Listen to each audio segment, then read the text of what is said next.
começar então. Dei play. Olá, sejam muito bem-vindas a mais um episódio do Prosa Delas. Gente, a gente vai gravar um episódio hoje maravilhoso, que tá todo mundo assim muito ansioso pra gravar. E a nossa convidada maravilhosa é a Nívia Costa. Bem-vinda! Muito obrigada, meninas. Agora eu vou ler o currículo maravilhoso dessa mulher. Ai, mata a gente de orgulho, vai. Isso, ó. Advogada e mestra em Direito, professora de Direito, doutoranda em Direito Constitucional e escritora de livros maravilhosos como esse daqui que ela Trouxe acabou de presente presentear. pra vocês, meninas. Amamos já. Bem-vinda, Nívia. Amamos. Muito obrigada, muito Bem-vinda. obrigada. É uma alegria estar aqui. Muito obrigada pelo convite, pela oportunidade e para falar sobre mulheres e feminismo. Eu acho que não tem nada mais urgente pra gente trabalhar hoje em dia, né? Exatamente. Exato. Nívia, antes da gente entrar no assunto mesmo, fala um pouquinho de você pra gente. Essa pessoa maravilhosa. Quem é a Nívia Ô, Costa? querida, desconsiderem a generosidade da Lô, porque ela chega até a ser injusta quando vai falar com a gente com tanto carinho. Eu sou Nívia, eu sou professora, advogada, professora de Direito. E eu gosto muito de colocar esse professora primeiro, porque por muitos anos o curso de Direito, as faculdades de Direito, o tradicional do Direito era sempre o homem ser o professor de Direito. Era o advogado, o juiz. O doutor, exatamente, exatamente. As nossas referências mesmo de professores em sala de aula no curso de Direito eram de homens, né? O homem branco, com mais de 40 anos. Então eu gosto muito de falar que eu sou professora de Direito, porque a gente está mudando essa realidade. As meninas que estão estudando Direito hoje, elas têm referência, né? Representatividade em sala de aula. E isso é um fator muito importante para não ter desistência, para persistir no curso. Sou advogada, cuido aí de questões empresariais, questões cíveis. Não trabalho, né, com direito penal, não trabalho, é o direito civil que eu gosto. E dentro desse meio termo aí, meio campo de ser professora e advogada, eu não esqueci a pesquisa, o estudo. Eu falo para os meus alunos que eu sou professora, mas eu sou estudante também. Porque no direito a gente não para de estudar, acho que nenhuma área, né? Acho que nenhuma área a gente sempre vai ser eternos. Eternos estudantes. Então, é pós, é mestrado, é o doutorado, é a pesquisa. É a pesquisa junto com colegas que também estão estudando o direito e as diversas formas de encarar a sociedade. Inclusive, esse livro é o Dicionário Feminista Brasileiro, o primeiro dicionário feminista brasileiro, é organizado por só pesquisadoras, só mulheres que estudam e que escrevem artigos. Então, essas são as minhas referências profissionais. Professora, advogada, pesquisadora, que me dá a oportunidade de escrever, de vir para podcasts, de fazer palestras. Esse é o mundo público. No mundo privado, eu sou a tia, a mulher, a irmã, que está sempre cuidando da família. Eu acho que a gente precisa lembrar disso também. Você como tem mulheres, referências do direito na sua família? nenhuma. Eu sou a primeira pessoa que entrou numa faculdade de direito. E sempre quis direito? Não. Eu entrei no direito o Lô vai saber disso, pelo leque de possibilidades que o direito oportuniza. Exatamente. Então, quando eu saí do ensino médio, eu sempre fui aquela pessoa cheia de razão. Gosto de um debate, gosto de expor a minha opinião e sempre fiz isso no trabalho, nos estágios, na escola. E aí eu achei o direito um caminho interessante. Perfeito. E Acho se a sua encontrou, cara. assim, logo de cara na faculdade, assim? Porque eles falam que o início ali do direito é bem... É complicado, é mais né? maçante, né? Aqueles primeiros anos. Eu acho que a faculdade de Direito, ela é muito densa, então ela acaba enganando um pouco o aluno do direito. Eu, durante a faculdade, por exemplo, eu tive um professor de Direito de Família, o professor Renato Maia. Ele era excepcional e eu me apaixonei por Direito de Família assistindo aquelas aulas. Falei, eu quero ser uma familiarista. Os exemplos que ele dava em sala de aula eram muito comuns à nossa vida. Divórcio, inventário, guarda, partilha de bens.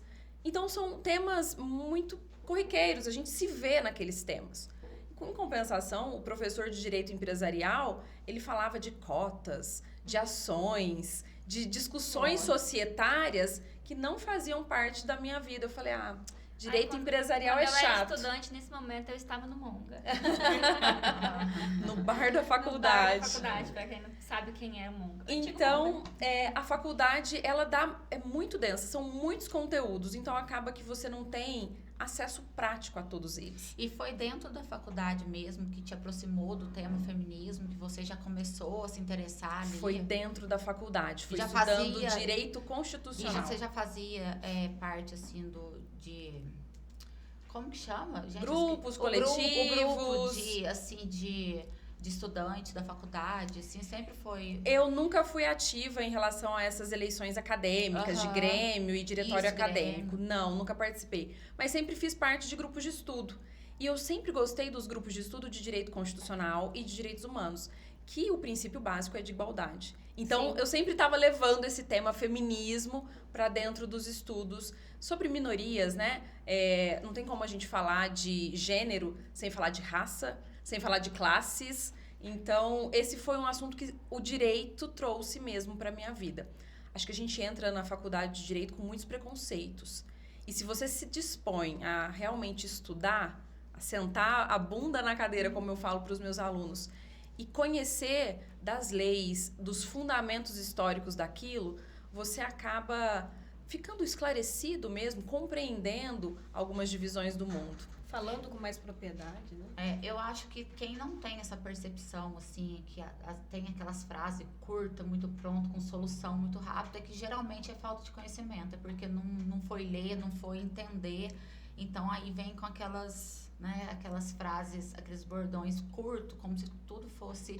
E não, é uma fatia ali que você tem que olhar e você vai a fundo, você vai achando mais. E o feminismo é muito assim, né, Nívia?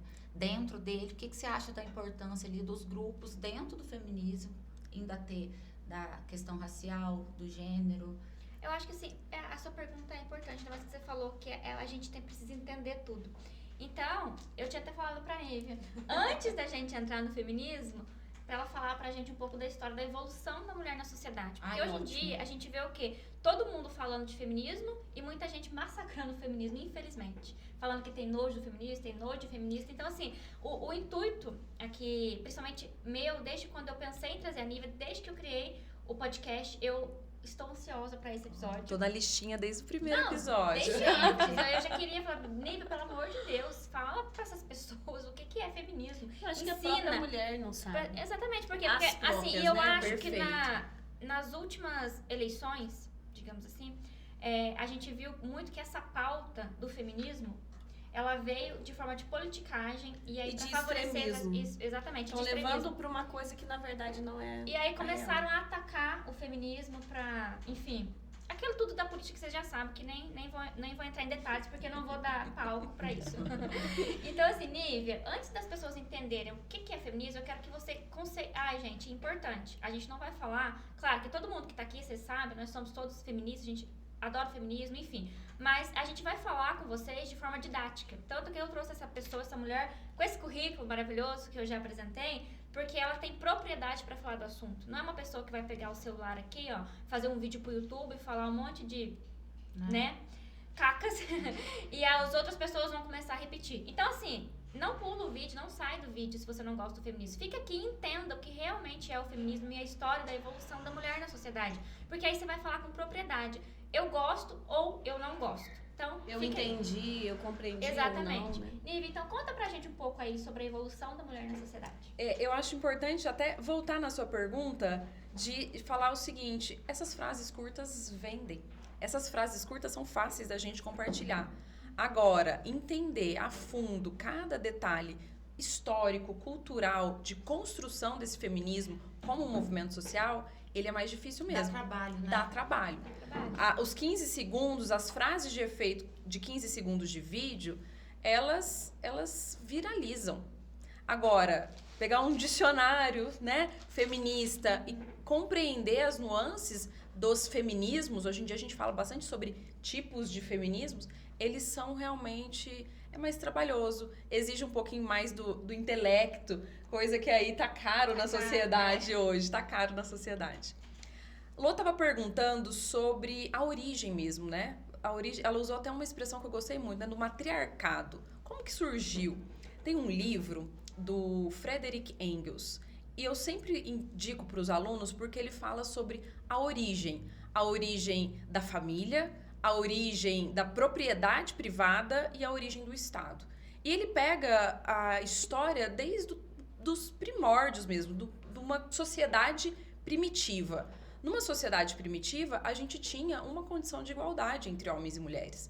Nós vivíamos em tribos, coletivamente, e a linha de filiação, ela partia da mulher. A mulher sabia quem eram os seus filhos. A gente não tinha uma dominação masculina. A gente tem uma época de transição desses primórdios, onde os homens, né, não eram locais ainda, eram nômades, enfim. A gente tem uma época de transição social, que é quando o homem começa a cuidar, a cultivar a terra, a agricultura. Ele se localiza ali em algum território. E ele se localizando em um território, ele começa a se preocupar com aquilo que é seu e o que é do outro. Eu tenho a minha propriedade, eu tenho a minha plantação, eu tenho as minhas ferramentas de agricultura. Então a gente começa a ter uma noção da propriedade privada. Isso é meu, isso é seu. Essa é a minha terra e essa é a sua. Inclusive uma preocupação sobre a sucessão. Para quem eu vou deixar a minha herança, as minhas ferramentas de trabalho, as minhas propriedades? Eu quero deixar para os meus filhos. Só que quem dominava essa maternidade era uma mulher, era o matriarcado. Então a gente tem uma submissão das mulheres aos homens a partir do direito de propriedade. Eu quero transmitir aos meus herdeiros. E para saber quem são os meus herdeiros, ele precisou colonizar a mulher sexualmente. Você vai ter filhos, os meus filhos. Então a gente começa a entender esse espaço de dominação masculina em cima da feminina, em cima da mulher, em razão da propriedade. E quando isso acontece na história, a gente tem a ascensão do domínio masculino em razão do poder. Então a mulher é aquela que vai ter os meus filhos para garantir a minha sucessão, a minha transmissão de propriedades para os meus herdeiros. E para isso eu preciso dominar a mulher. Automaticamente a mulher já vai para cuidadora. Porque é ela quem vai criar os filhos e ele vai fazer a parte de aumentar o patrimônio. Aumentar o patrimônio. Que é o que a gente vê muito na Não realidade. tem como a gente falar sobre a história do feminismo sem tocar nesse ponto de que a gente vive num mundo hoje liberal, capitalista, em que o patrimônio importa. Muito. A mulher, ela foi objetificada. Ela se tornou ali uma propriedade do homem. E essa ascensão masculina que se dá aos poucos, lá na pré-história, ela ganha muita força quando a gente tem a evolução mesmo das ciências, a evolução das indústrias. O homem realmente fica mais forte. Capital, né? No dinheiro, na propriedade. E essa força dele domina, inclusive, a vida sexual da mulher, que antes era livre e passou aí para um domínio masculino. Então essa é a transição, Lô, de matriarcado para um patriarcado. Do patriarcado até hoje a gente já sabe como é que funciona, né? Os homens objetificando as mulheres e dominando no sentido cultural, no sentido da vida social das pessoas. Os homens têm mais dinheiro, os homens têm mais poder, os homens têm mais definições para essa sociedade do que a mulher que ficou como reprodutora. Tem até um outro livro da Sylvia Federick, ela fala sobre a dominação masculina sobre a mulher, porque a mulher ela é vista como um capital. Ela produz pessoas para uma sociedade, ela produz trabalhadores. Então a gente tem que pensar nessa dominação desde os primórdios. Gente, eu nunca tinha pensado. Não é chocante, gente. A Lula já tinha me dado. Eu já tinha explicado pra você, mas aqui se eu há um ouviu tempo agora... atrás. Ela explicando é diferente, né, amiga? Agora eu tô, tipo assim... Eu tô apaixonada, tipo... Vai sair memes assim, gente. Caso tipo, com alguém que olha a pra gente você quer igual a Lola olha pra mim. Né? Mas eu acho que a gente tem uma noção hoje de que nós não fomos sempre submissas, dominadas. A gente teve uma transição para este momento. É dar pra gente também hoje a consciência de que há muito a se fazer. De que a gente tem muito a conquistar com o poder econômico, com as propriedades, né, dentro desse universo, né, liberal das questões, mas buscando aí a ascensão feminina, pelo menos no nível de igualdade. Eu acredito que a próxima revolução, bem, pra esse mundo é matriarcal. O negócio vai melhorar quando mulheres... Não, mas é aí que a gente vê também a ideia do feminismo, porque a gente saiu de um período que era no matriarcado, passou pro patriarcado, e aí que surge o feminismo que vem com a ideia de igualar os Perfeito. direitos e tudo.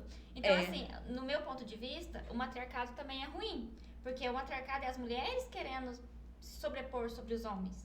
Né? Então, assim, aí veio o patriarcado, que deixa as mulheres lá embaixo, enfim, tudo que ela já explicou. E aí ela vai contar agora pra gente, né, com mais propriedade, o surgimento do feminismo, que veio justamente pra equilibrar. E é o que muita gente não entende, é o que muita gente confunde, muita gente ataca o feminismo hoje em dia, porque confunde o feminismo com o matriarcado. Lá atrás, que fala que mulheres estão querendo ser masculinas, estão querendo dominar, querendo mandar, né? E é aí que gera confusão. Homens. Então, Nívia, fala pra gente aí, para equilibrar isso, qual que é a ideia do feminismo, por que ele surgiu? Essa ideia de que a gente foi dominada historicamente, pré-historicamente pelos homens, ela vai gerar ali uma cultura em que as mulheres são submissas. Homens são sujeitos de direito. As mulheres, elas não são sujeitos, elas se assujeitam às decisões masculinas. E aí gera o que a gente vai usar uma expressão batida, que é a opressão. O patriarcado, né, ele dá força pro homem na sociedade, ele dá força pro homem no mercado e ele passa a dominar a mulher. E esse domínio, ele gera de fato opressão. Ainda que a mulher entre para o mercado de trabalho, vá ser explorada pelo mercado de trabalho também, com condições, né, iguais de trabalho, ela não consegue se ver como sujeito, como dona de si, como dona do seu destino, porque as estruturas culturais e históricas já foram traçadas ali para ela. E aí, o que acontece para o feminismo surgir? A gente começa a se identificar com outras mulheres. Então, vocês pensam, a gente está lá na Europa, século XIX, começo do século XIX, a Europa se industrializando, e aí todo mundo aqui trabalhando numa fábrica, todo mundo recebendo pouco, todo mundo se sentindo ali desvalorizada em relação ao trabalho. As grandes greves trabalhistas, o direito trabalhista surge também dessa época de industrialização da Europa. Mas vamos falar da identificação da mulher. A gente está trabalhando aqui, começa a conversar e percebe que a gente passa pelas mesmas dificuldades. Você recebe menos que o seu marido? Eu também recebo menos que o meu marido. Nós 4 trabalhamos na mesma fábrica. Os homens ganham mais. E aí a gente começa a se identificar com outras mulheres que passam pela mesma situação. E aí entra a questão de movimento social, de organização dessas mulheres que se identificam contra a opressão. Primeiro, porque a gente pode falar aí do sufrágio nos Estados Unidos, das mulheres se reunindo pelo direito de participar da vida política. Eu já entrei na fábrica, eu já estou trabalhando. Às vezes eu mantenho a casa e os meus filhos. E é só o meu marido que pode votar? É só os homens que podem votar? Essa indignação individual passa pela identificação, você percebe que você não está sozinha. E essa representação assim entre as mulheres faz com que elas se organizem socialmente. Os movimentos sociais feministas, eles surgem a partir dessa afinidade das mulheres em querer mudar a realidade. A gente quer votar, a gente quer salário igual, a gente quer melhores condições de trabalho. Então, o movimento feminista e todas as ondas, alguns teóricos que dividem os feminismos em ondas, né? A primeira onda feminista, a segunda onda feminista, surge primeiramente disso. As mulheres se identificam e se organizam como um movimento político, como um movimento social. Maravilhoso. maravilhoso. Deixa eu ver, tem mais perguntas aqui.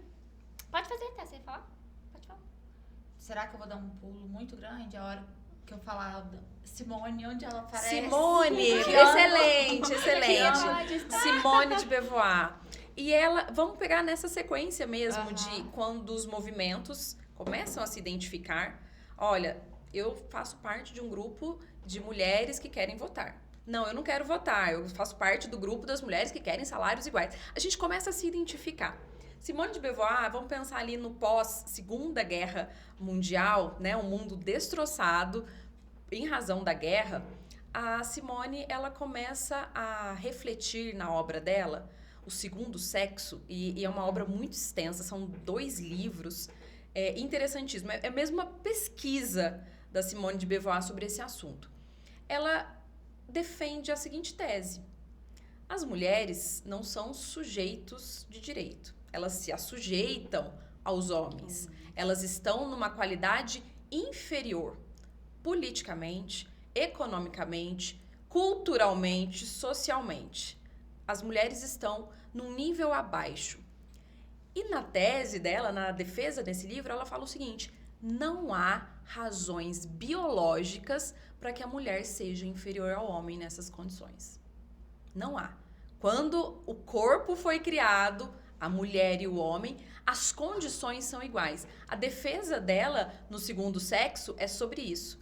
Se não há diferença biológica entre homem e mulher, não há justificativa para todas as outras desigualdades. A desigualdade de gênero na política, a desigualdade de gênero no trabalho, a desigualdade de gênero nos cuidados que uma sociedade tem, em cuidar das suas crianças, em cuidar dos seus idosos, trabalho que é sempre destinado aí de cuidadora das mulheres.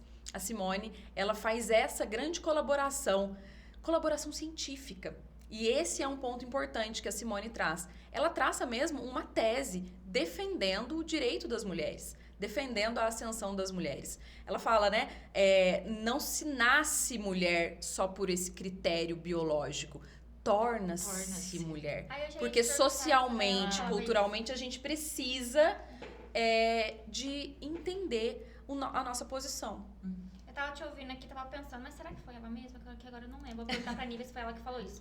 Foi. E assim, eu lembro que uma vez, até num período ali turbulento, porque assim, no Brasil, nos últimos anos, a gente vive um período de falar de feminismo e turbulento em ano de eleição, infelizmente. E assim, eu ouvi que pegaram a frase dela e falaram assim, olha que absurdo, tá falando que ninguém nasce mulher. Que nasce o quê, então? Não. E aí torna mulher, mas levando pro outro lado a frase. Quer dizer Igual que a gente não nasce quando mulher. a Djamila, né, que falou do lugar de fala, não foi ela que foi a primeira a falar do lugar de fala e foi totalmente distorcido? Foi. O que ela quis dizer do lugar de fala? Não é que ninguém pode falar mais sobre nada, um homem não pode.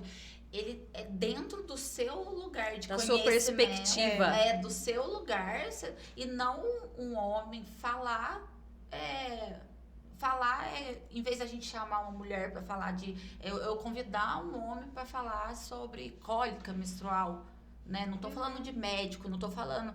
Então, assim, dentro do seu lugar, né? Você tem que ter aquela visão e não que você colocaram como se ninguém pudesse tipo falar mais a comissão nada. lá de São Paulo, que é pra falar do direito das mulheres, que só tem homens. Basicamente isso. E A assim, Ludmilla- falando até da frase da Simone voltando, quando os pessoal falam assim, criticaram, né? Falando que ela tava falando que ninguém nasce mulher. O sentido, gente, da frase que ela tava falando, acho que é importante a gente falar isso.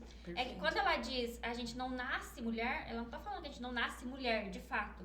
Ela tá dizendo que a gente se torna mulher com todas as objeções que vem, né? Tudo de ruim. E socialmente você falando. é mulher, então você tem que andar de vestido. Você tem que se comportar. Você é mulher, você não senta assim. É desde criança, quando seu pai fala assim, você é menina. Você senta com a perninha cruzada assim, quietinho. Você não pode brincar, você não pode estar brincar de azul. carrinho. Você não pode correr, porque você é menina. Menina brinca ali, ó, de panelinha. E eu falo isso porque eu sempre fui muito moleca quando era criança. E assim, eu não gostava, eu não tenho paciência. Até hoje, a Steph sabe disso. Eu não sei o que é sentar e fazer um desenho, pintar. Uma princesa dessa? Só a cara que ganha. Mas até sabe, eu nunca fui. As Barbies. conta a história, que eu detonei as Barbie dela, que ela cuidava a vida inteira. Uma herança Uma deixada herança pra ela que ela... deixou pra mim em Nunca 2 cuidei de minutos. boneca Eu também. detonei os cabelos da boneca, tudo. E assim, eu gostava de brincar, de polícia ladrão, de bicicleta, de bolinha de gude, de pipa. E assim, e eu gostava disso. Aí minha mãe um dia, eu tinha uma coleção, era ótima na bolinha de gude, gente, era maravilhosa. Eu ganhei todas as bolinhas de gude da rua inteira, do bairro inteiro. Minha mãe catou a minha bolsa de bolinha de gude, ela jogou fora. E ela falou, você não vai jogar bola de gude porque você é menina, isso não é coisa de menina. E você, filha minha, não vai ser sapatão. Olha o que ela falou. Essa divisão nos criança. brinquedos Como acontece, né? Uma coisa... Ela simplesmente não me deixava brincar, sabe? Eu falava, por que eu sou menina, eu gosto de bolinha de gude e eu tenho que brincar com outra coisa? Já nasci feminina. E nessa questão cultural, quando a gente fala que a mulher, culturalmente, ela é inferiorizada, é nessa questão do brinquedo mesmo. Brinquedo de meninos são fantásticos, tem Fantástico. movimento, né? E os brinquedos das meninas? Boneca? Apáticos. Panelas? Panelas, Panelas. gente, É, depois. eu gosto Desenha, muito de uma pinta. explicação que fala assim, o brinquedo é de menina e brinquedo é de menino. Precisa do órgão genital pra brincar? Se precisa, não é brinquedo de criança. Tipo, ninguém Então dá não coisa de precisa. construção, tipo, construção civil, não dá pra uma menina, né? Não.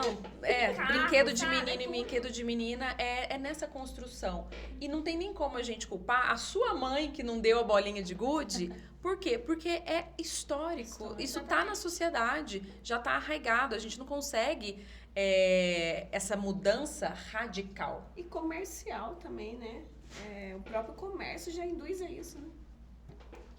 Já vem pronto pra uma menina, já vem a menininha sorrindo lá. Mas já então vem... é isso, essa a menininha construção tentando dessa ser ideia. E é exatamente princesa. isso que ela criticava, É. né? Com o estudo dela, nos livros dela, nas frases dela. E aí o povo ataca ela e pessoas de má fé, né? Distorcem. Distorcem. Isso. Tentam acabar com a imagem dela, né? Quer comentar sobre falar que ela... Mas as grandes mulheres que vão sobressair, na maioria das vezes, em algum momento, elas vão ser distorcidas, Não, vão sempre ser... atacadas, né? sempre atacadas. Porque há poderes envolvidos nisso, né? A gente finge que não sabe do que finge que não entende muito isso, mas há poderes sociais de empresas dominadas por homens, de partidos políticos dominados por homens que não se beneficiariam com a ascensão das mulheres, com a igualdade entre mulheres. Quando eu falo, né, quando surgiu a onda do feminismo radical, era procurar o quê? As raízes da desigualdade. Radical é aquele que tem raiz. E as feministas radicais, elas procuram o quê? Quais as raízes dessa desigualdade? A raiz começa, primeiro, na desigualdade social. As mulheres recebem menos do que homens. As mulheres são economicamente inferiores aos homens. Quais outras raízes? A raiz da raça. As mulheres são menores do que os homens, mas as mulheres brancas ainda são maiores do que homens negros. As mulheres negras abaixo dos homens negros. As mulheres negras e transexuais abaixo ainda dessa questão. Então, a gente tem uma linha de desigualdade muito grande. As feministas radicais tentam desvendar essas raízes. A raiz da raça, a raiz da classe, a raiz do gênero, a raiz econômica dessas questões todas. Esses dias eu estava lendo 2 pontos que você falou aí, empresa, política. Então, a gente veio de um podcast falando de política, né, da mulher na política, e eu vi os dados. Para a mulher no empreendedorismo igualar ao homem hoje, está cerca de 200 anos para que as mulheres consigam igualar ao homem em número de ser empresárias, empreendedoras, donas de empresa. E uma média de 176 anos para a mulher igualar ao homem no sentido igualitário de participação política, porque a gente sabe que mulher na política é muito laranja. São poucas que estão na política como realmente lugar igual a que veio, a nossa última convidada, que veio com uma pré-candidata à prefeitura de uma cidade. A maioria entra como vereadora para preencher cota, né? Que tem que ter. E esse negócio de cota também é uma coisa que... Mas deixa eu te falar sobre a cota. A lei eleitoral que estabelece cotas, ela não utiliza a expressão mulher. Ela utiliza cota de gênero.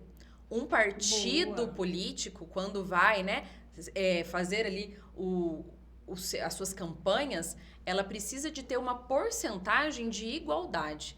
Deve haver homens e deve haver mulheres nesse partido, nessas campanhas eleitorais.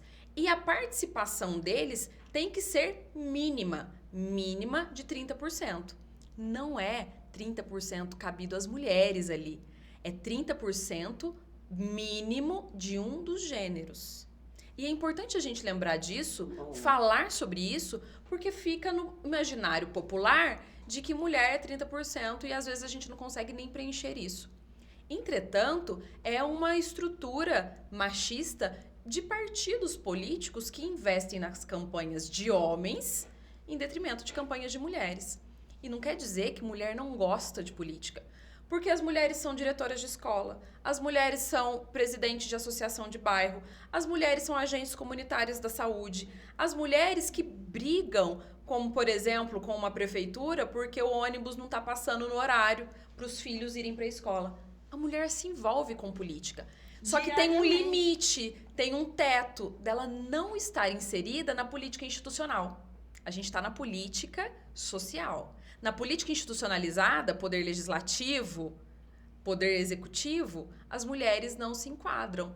Por quê? Por uma estrutura eleitoral machista. Os homens, eles ficaram votando e sendo votados 100 anos a mais do que as mulheres aqui no Brasil. É um século, gente. É muita coisa. É um século homens fazendo política para homens. Homens fazendo políticas e estruturas eleitorais que beneficiam campanhas masculinas. Às vezes, num mesmo partido, a gente tem ali 2 candidatos, um homem e uma mulher. O financiamento daquele partido para as campanhas é toda para a campanha masculina. A mulher recebe, inclusive, menos incentivo, menos financiamento dentro dos próprios partidos. É super importante a gente falar disso, até para a gente ficar atento na fiscalização dos partidos que a gente anda votando, né? Muito bom. Ai, gente, nível pra presidente. Vou falar de novo, eu sou apaixonada nessa mulher. Você vai ouvir... O episódio vai ter 1 hora, vai ser só eu falando Eu isso. falo, ela é tão generosa que ela comete injustiça com esses elogios. Obrigada, amiga. Injustiça não. Deixa eu fazer mais uma pergunta. Pois Lívia. não. Você falou das ondas aí do feminismo. Certo. Você pode explicar pra gente, tipo assim, mais sobre elas? Quais, quantas, enfim, entrar nesse assunto? Eu não gostaria de entrar nesse assunto, até porque isso sedimenta, estigmatiza demais o movimento feminista.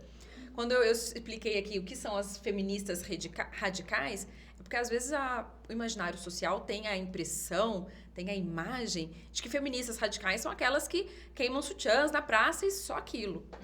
O movimento de queimar sutiãs, né, de ir para o fronte, discutir essa política, é apenas parte de um movimento geral de feminismo.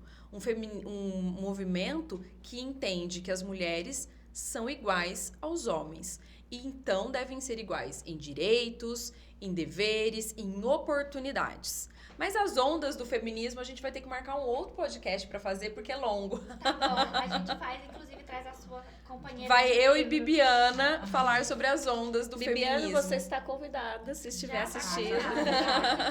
Bibiana, ela é uma pesquisadora. Eu tive a oportunidade de conhecê-la na faculdade. E a pesquisa dela foi, por exemplo, em direito constitucional, sobre as mulheres no Congresso, as mulheres que participavam da Assembleia Legislativa, que fizeram a nossa Constituição. Nossa, que É legal. muito interessante falar dessa organização política, porém institucionalizada. Quais mulheres estavam ali? Quais movimentos feministas e sociais essas mulheres atenderam? O que significa mesmo? A gente fala de falta de representatividade no Congresso Nacional, nas assembleias legislativas, mas de fato, quanto é? E Bibiana pesquisa sobre isso, organizou essa obra do Dicionário Feminista e ela entende bastante do assunto. Vai ser um prazer vir aqui com ela. Ah, vai ter que voltar sim. Nívia, falando de mulher e política, falar de atualidades também, uma pessoa igual a Marielle Franco, o que você fala sobre a importância dela, de uma negra periférica, feminista, lésbica, aí dentro do movimento feminista, o quão importante era a voz dela, e por isso que incomodava Foi tanto. silenciada. Incomoda. Foi silenciada, e até no pós, né, a tragédia, a morte dela, ela não teve o respeito que merecia, né? Então, fala um pouquinho pra gente. Antes de começar a falar de Marielle, a gente tem que fazer Marielle presente neste podcast. Eu acho que é um nível de consciência que a gente vai adquirindo, um nível de consciência política que a gente vai discutindo e abrindo as conversas, super importante. A Marielle, enquanto vereadora negra, lésbica, né, gay, ela traz em si a representatividade. Quando a gente fala de Marielle Franco, a gente tem que lembrar dessa palavra representatividade. Ela representava o brasileiro. O TSE, ele fez uma pesquisa sobre o político médio brasileiro. O político médio brasileiro é homem, branco e tem mais de 40 anos.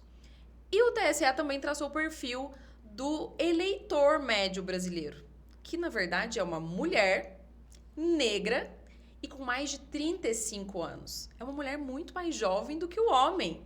É uma mulher que tem outra raça, que tem outra condição de vida. E Marielle, ela representava ali, na sua atuação como vereadora, todas essas características da eleitora brasileira. De quem hoje elege os políticos no Brasil. Ou seja, ela tinha um potencial enorme de crescimento. De crescimento e de oportunizar que outras entrassem neste movimento. De representar mulheres, né? De trazer mais mulheres para a política, negros, de trazer mais negros para a política, para que essas pessoas, essa diversidade de pessoas que nós temos no Brasil hoje, de fato façam a política para essas pessoas, para o Brasil. A gente tem homens brancos fazendo política para homens brancos. Exatamente. E fazer política quer dizer fazer a nossa vida gira em torno disso. A gente não escapa da política em qualquer diálogo. Não. Então, Marielle, ela representa o eleitor brasileiro, e eu acho que a palavra representatividade e oportunidade, que ela abriu portas, ela abriu caminho. O Marcelo Freixo, ele fez um comentário que eu achei muito pertinente. Ele falou assim: assassinaram Marielle porque a subestimaram. Acharam que era só uma vereadora. Que o assassinato dela ficaria tranquilo, impune, e que não se trabalharia, né, nas investigações sobre isso. Só que pelo peso que ela representa de raça, de gênero, de classe, de minorias ali representadas, ela tem uma força tão grande que ela mobilizou o Brasil. Teve várias sementes Minoria, de Marielle, né? Exatamente. Minorias ali representadas, mas que são a maioria. E Exatamente. Acho que foi a eleição Numericamente, que mais a maioria. Né? Acho que foi a eleição que mais elegeu mulher negra periférica, foi essa, após a morte gente está dela, melhorando, a passos de formiga, mas a gente está melhorando nessa questão de Sim, representatividade. Passos pequenos e firmes. E essas oportunidades de falar sobre política, falar sobre mulher na política, é super importante. Falar sobre o feminismo, desmistificar o feminismo. Porque se você se coloca como uma candidata feminista, mais da metade já vira a cara. Exatamente. Justamente por desconhecer o feminismo. É importante que a gente traga esse assunto à tona, de forma científica, de forma séria, de forma com credibilidade, para que oportunize, né, outras Marielles por aí. E falando especificamente do livro, assim, o que seu livro vê, qual que é a mensagem, qual que foi o intuito seu ali no... Menina, esse livro aqui, ele é organizado pela Bibiana e cada capítulo conta com uma autora. São só mulheres que fizeram este livro. Cada capítulo, ele é um verbete, é como um dicionário mesmo. Eu assino o verbete assédio sexual. O que é assédio sexual? É no sentido de informar a população sobre os termos feministas. O que é interseccionalidade, o que é assédio sexual, o que é exatamente detalhes deste diálogo sobre feminismo que aparece e que a população ainda não está letrada, em que a gente precisa reforçar. É um livro lindo, eu acho que vocês vão amar. Ô, Ah, Nívia, com certeza. só pra saber, às vezes, pra o pessoal ficar curioso também, no livro tem a história do feminismo, surgimento, tudo um pouco que você falou antes, ou é só mais o dicionário? É um dicionário, ele é um dicionário. Há outros algum livros livro, organizados pela Bibiana que são diálogos de gênero, onde a gente fala, por exemplo, do feminismo no direito, onde a gente passa pelos feminismos de outras formas.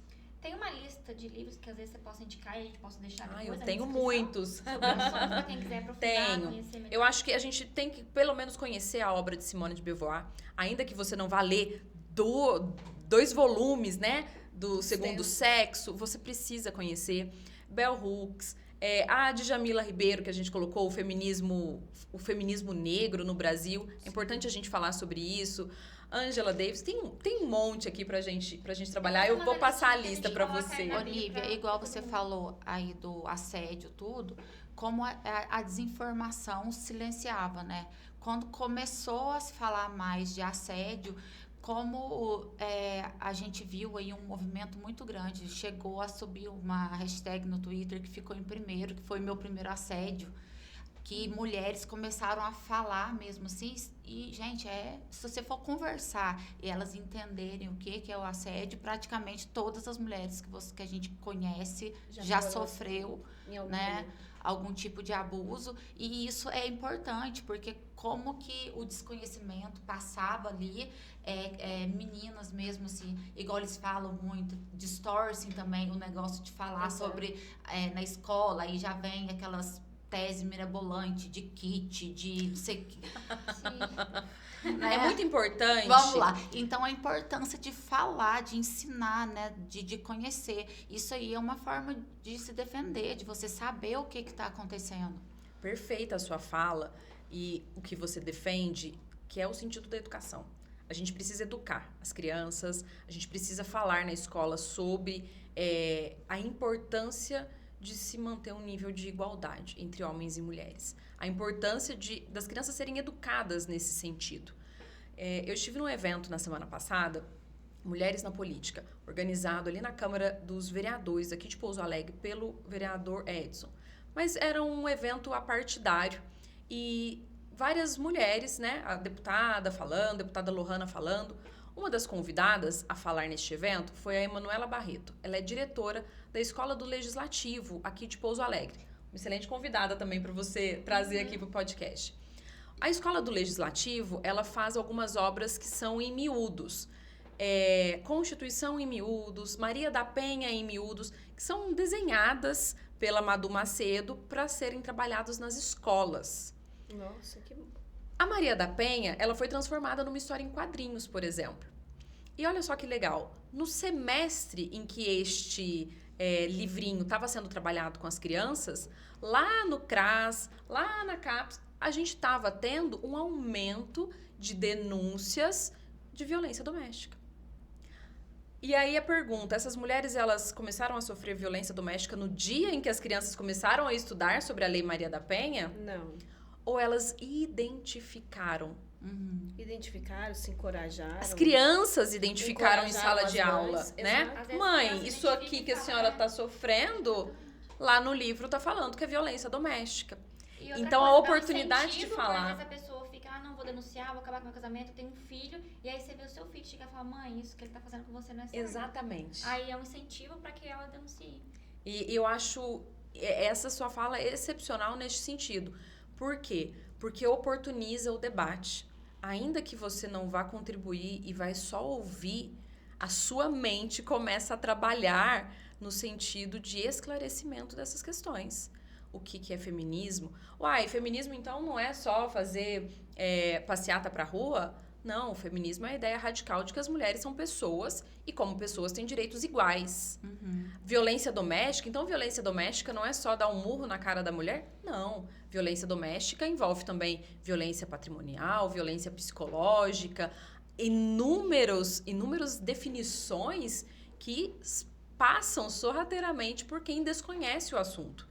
Quando a gente coloca o assunto na mesa, as pessoas identificam, as pessoas sentem a oportunidade de falar, de denunciar, de pelo menos se livrar daquela situação de abuso.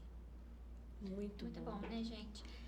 Nível, eu queria falar mais um assunto com você sobre... Eu já vou voltar na época de política. Vocês dizem que eu tô engasgada faz tempo, né, gente?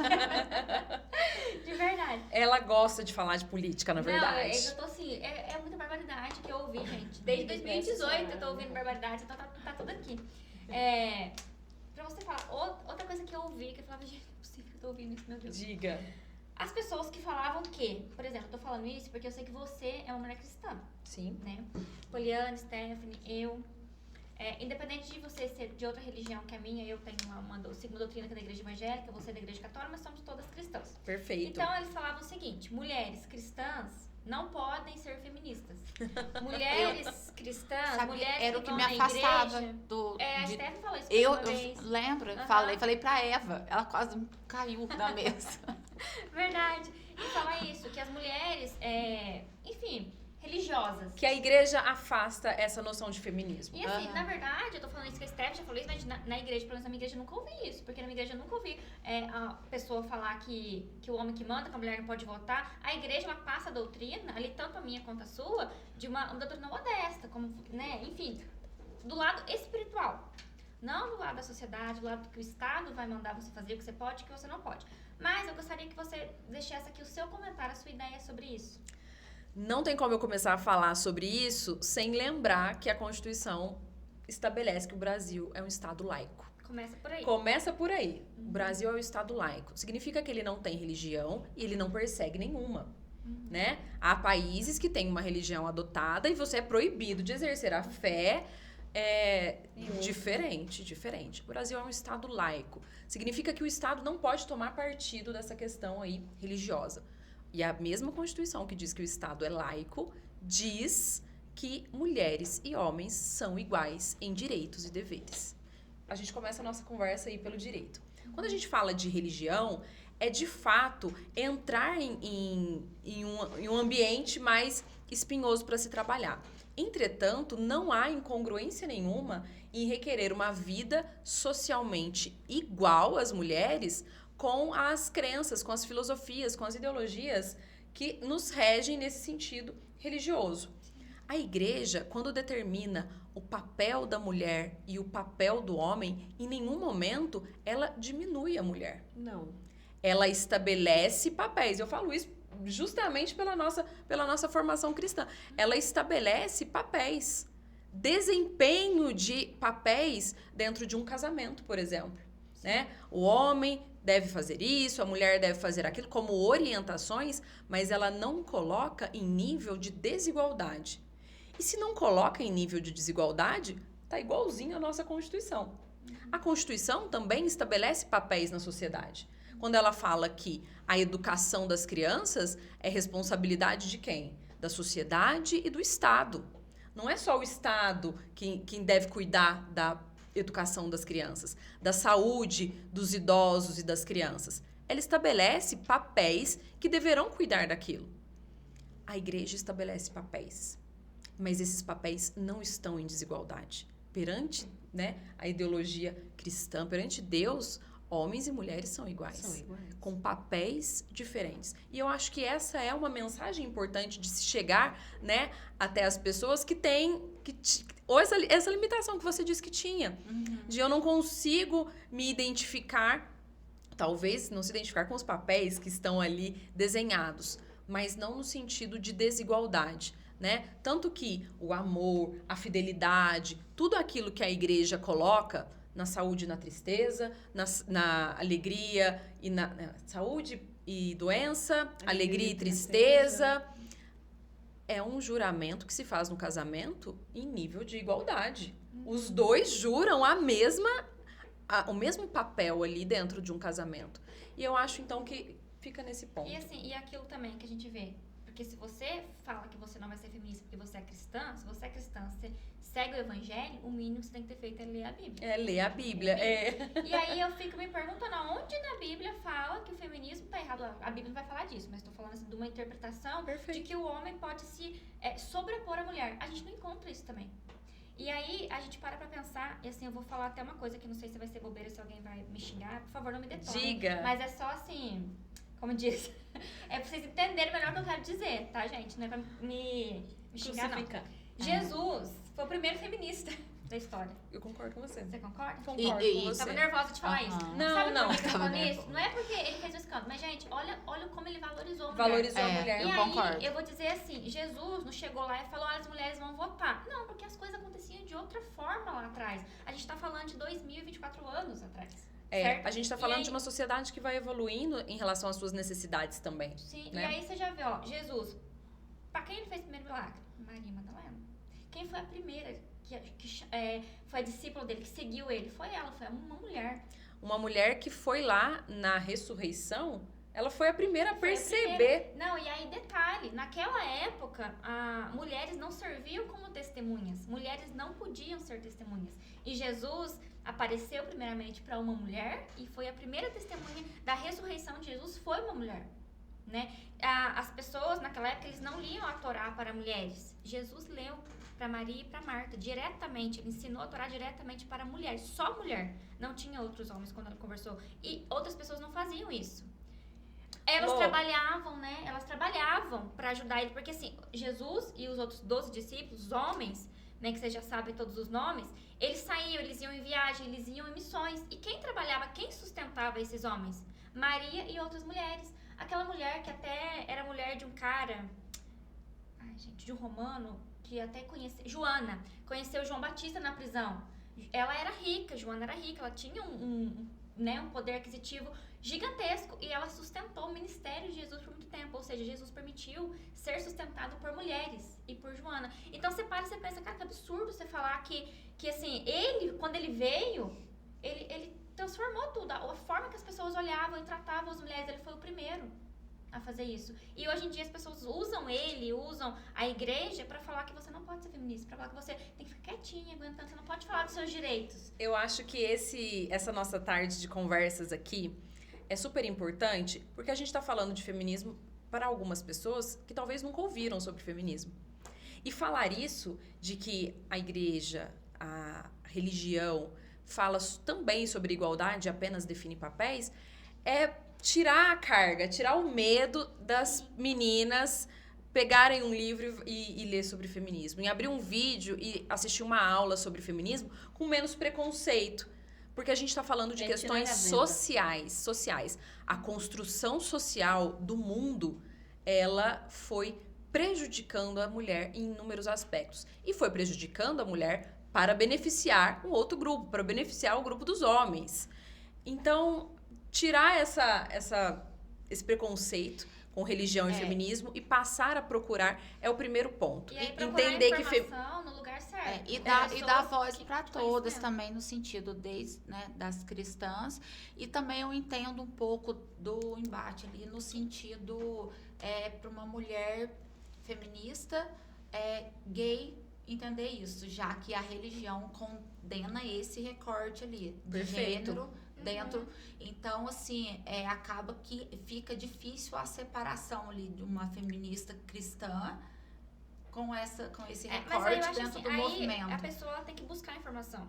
É o que a gente está falando, buscar ponto. informação, que você vai ver que não é assim, tudo uma coisa só, no sentido quando você olha de fora, e lá dentro também tem várias... Mas aí é aquilo, você estudar o feminismo e entender, quando eu dei o exemplo de Jesus, é pra gente ver que ele realmente, ele exaltou mulheres, ele trouxe mulheres, deixou mulheres fazerem coisas que naquela época não podia. E aí, depois de muito tempo, feministas foram lá rasgar o sutiã, né? Tudo pra conquistar direitos trabalhistas, pra conquistar o direito de votar. Então, assim, lá atrás ele fez outras coisas. E aí, quando você vai falar de uma mulher, que é gay, ela não vai na igreja, ou ela é feminista, são duas linhas diferentes. Uma linha você estuda o feminismo, o que é o feminismo, e na outra linha você vai analisar a Bíblia. O que ela passa de ensinamento sobre isso, né? Então, assim, você vai analisar, e aí você vai entender também, claro, pode condenar, mas nada te impede de ir à igreja, de frequentar a igreja, que isso também já é outra coisa. Tua fé, né? Exatamente. Exatamente, porque é o que a gente falou. Aí tem a feminista cristã, espírita, do candomblé, de todos, Isso. que aí já vai ser religião, gênero, que vai... Exatamente. Eu acho que a gente não vai- pode perder de vista um conceito essencial do feminismo. Feminismo é a ideia radical de que mulheres são pessoas. Tão pessoas humanas quanto homens. E por isso a gente tem que ter os mesmos direitos. as mesmas oportunidades dentro da sociedade. Com essa definição, a gente entra lá na igreja e vai discutir os papéis, as questões da igualdade de fato. Agora, quando me perguntam, né, você é feminista? Eu respondo, e você não é? Porque feminismo é a ideia de que mulheres são iguais aos homens. Machismo é uma ideia de superioridade masculina. Feminismo não. O feminismo quer igualdade. Como essa igualdade vai se desenvolver na sociedade, a gente tem as vertentes do feminismo. Mas, para essa nossa primeira conversa sobre feminismo, eu acho excelente a gente pensar nesse ponto. Igualdade de direitos e de oportunidades. Verdade. E aí agora, assim, como nosso tempo, infelizmente, é curto. Já! Voando, eu deixo aqui um convite para você voltar para falar mais, inclusive trazer sua colega, né, escritora. E agradecer mais uma vez pelo tempo, a disponibilidade de estar aqui e de falar desse assunto tão importante com todo mundo. Muito obrigada, viu? Eu que agradeço a oportunidade. Acho que foi muito rápido o nosso bate-papo. Passou voando. A conversa passou voando, né? Sim. A tarde passou voando. Passou. Tenho alegria de estar aqui e falo que quero voltar, porque eu adorei estar aqui com vocês. Muito obrigada pela generosidade com que vocês me receberam. Maravilhosa. Obrigada, amiga. Obrigada. Maravilhosa. Beijo.